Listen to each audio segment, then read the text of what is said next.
Russia's channel कुकड़को कुकड़को। दोस्तों, Russia's channel में सभी का स्वागत है। संपूर्णतावादी नजरिया की कहानी। आज का ये वीडियो अंत तक जरूर देखना। कहानी है, एक विशाल जंगल था। वहाँ अनेक जानवर एक साथ मिल करके और बहुत ही प्रेम के साथ खुशी खुशी रहते थे। और वो सब, कोई भी समस्या आती तो एक साथ मिल करके उसका हल निकालते। वहीं पर ही एक बूढ़ा उल्लू रहता था, जिसका नाम था ज्ञानराज। उसे दुनिया की हर चीज को संपूर्णतावादी दृष्टिकोण से देखना पसंद था। वो कभी भी समस्या के बारे में सिर्फ एक तरफ से सोचता नहीं था। तो दोस्तों, एक बार क्या हुआ कि जंगल में सूखा पड़ गया। नदियाँ और नाले सभी सूख गए, पानी नहीं था कहीं भी। अब सभी जानवर चिंतित हो गए। हर कोई अपने अपने तरीके से सोचने लगा कि आखिर हम लोग करेंगे क्या। पानी नहीं है, पानी के बगैर हमारा गुजारा कैसे होगा। पानी रहता था तो हम लोग ये करते थे। अब सभी जानवर सोचने लगे। हर कोई अपने अपने तरीके से समस्या का समाधान निकालने के लिए कहा गया। और सभी को कहा गया कि कल आना और समस्या का समाधान अपना बताना कि तुमने क्या सोचा है। तो खरगोश ने कहा कि हम ऐसा करते हैं कि एक कुआं, WELL वेल्स खोद लेना चाहिए, जिससे हमारी पानी की कमी दूर हो जाएगी।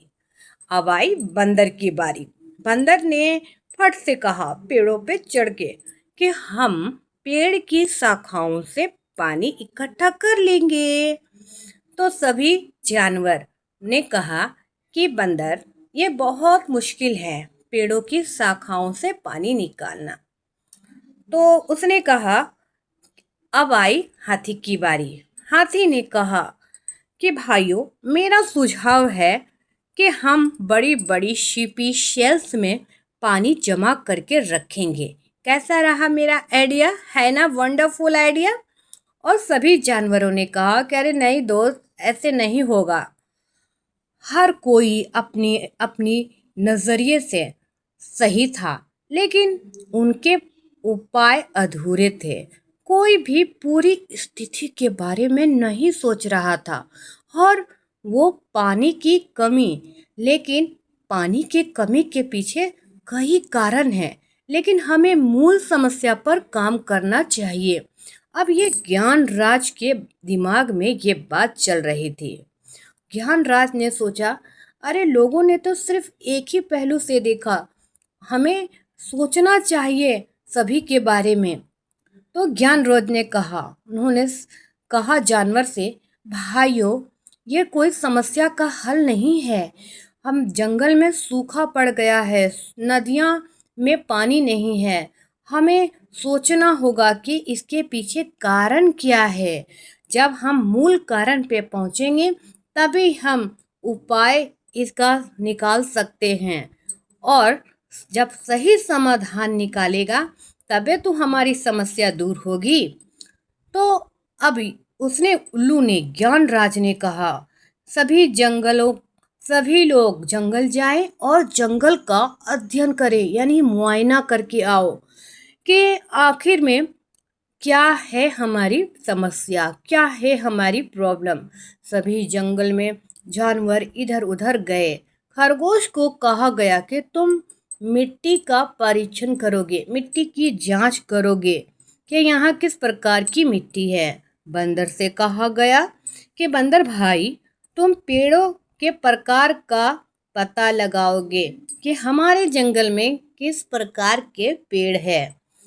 और हाथी से कहा गया कि भाई हाथी, तुम जा कर के ये पता करो कि पानी के स्रोत कहाँ कहाँ है, उसकी तलाश करो। अब ये तो हो गया। अब कहा गया कि नक्शा, नक्शे बनाओ। एक हम लोग सब मिल करके जंगल का एक नक्शा बनाते हैं। सभी जानवरों ने मिल करके जंगल का नक्शा बनाया। अब नक्शा बनाया तो उस नक्शे में पता चला कि अरे, मूल समस्या तो ये है, हमें इसका समाधान निकालना चाहिए। मूल समस्या ये थी कि पानी का स्तर पेड़ के काटने से ये जंगल के एक हिस्से में बहुत सारे पेड़ काट लिए गए थे, जिससे पानी का स्तर नीचे चला गया और नदी के प्रवाह का रास्ता भी बदल गया। बारिश भी नहीं हो रही थी। तो अब ज्ञानराज ने सभी को बताया कि दोस्तों, हमारा मूल कारण है कि हम पेड़ के कटने के कारण हमें ये परेशानी से जूझना पड़ रहा है। तो हम पानी की कमी सिर्फ एक समस्या नहीं है, ये कई समस्याओं का परिणाम है। हमें सिर्फ पानी जमा करने से काम नहीं चलेगा, बल्कि हमें फिर से अब हमें क्या करना होगा। हम तो पानी जितना जमा कर सकते थे कर लिए दोस्तों, अब हमें पेड़ लगाना होगा, जिससे पेड़ लगाकर हम मिट्टी की गुणवत्ता सुधार सकेंगे और नदी के प्रवाह को ठीक करना होगा। अब सभी जानवरों ने मिलकर काम शुरू कर दिया। उन्होंने पानी जमा किया और नए पेड़ लगाया और नदी के प्रवाह में बदलाव करने की कोशिश की। कुछ ही महीनों में जंगल फिर से हरियाली छा गई और हर तरफ जंगल में हरियाली ही हरियाली आ गई। तो दोस्तों, इस कहानी से हमें यह सीख मिलती है कि किसी भी प्रश्न या समस्या को सिर्फ एक तरफ से देखकर हल नहीं किया जा सकता। जब हम संपूर्णतावादी दृष्टिकोण का उपयोग करते हैं तो हम हर पल पर विचार करते हैं। इससे हमें सिर्फ एक अस्थायी उपाय नहीं मिलता, बल्कि मूल समस्या पर अस्थायी हल मिलता है। ज्ञानराज ने सभी जानवरों को सिखाया कि जीवन में सफल होने के लिए हर चीज को एक बड़ी तस्वीर का हिस्सा मानकर देखना आवश्यक है।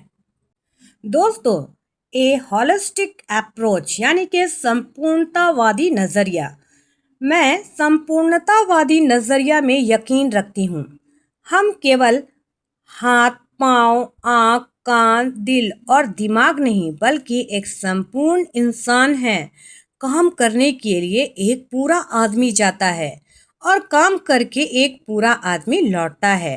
घर की परेशानियां, फैमिली प्रॉब्लम, हमारे कामकाज पर और कामकाज से जुड़ी परेशानियां, वर्क प्रॉब्लम हमारे पारिवारिक जिंदगी पर असर डालती हैं।